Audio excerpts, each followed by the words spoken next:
For most of history, intelligence evolved slowly, painfully slowly, over millions of years, shaped by hunger, fear, and survival. But what happens when evolution is no longer patient?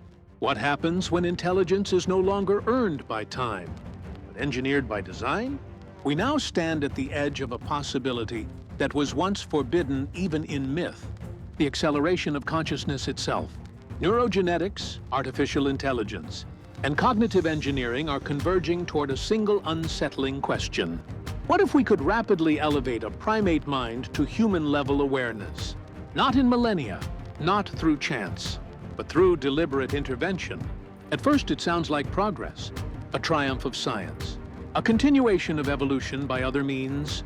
But beneath that promise lies a moral fault line.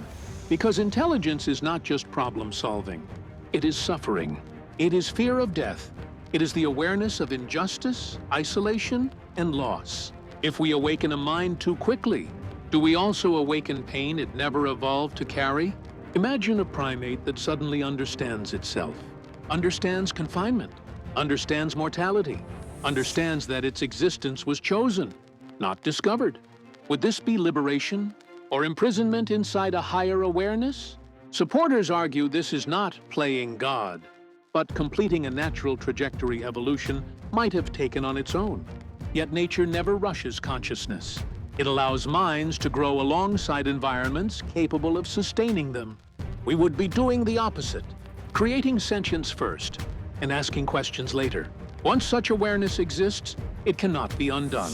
A conscious being cannot return to ignorance. History teaches us a brutal lesson. Every time intelligence emerges, it reshapes power structures in unpredictable ways. A new conscious species would not remain passive. It would question authority, demand autonomy, form identities we cannot script. And if its intelligence grows faster than our ethics, we would face something unprecedented. Beings created by us, yet not owned by us. This leads to an even darker question. What rights would such beings possess? Are they property? Patients? Children? Citizens? Current legal systems collapse under this scenario.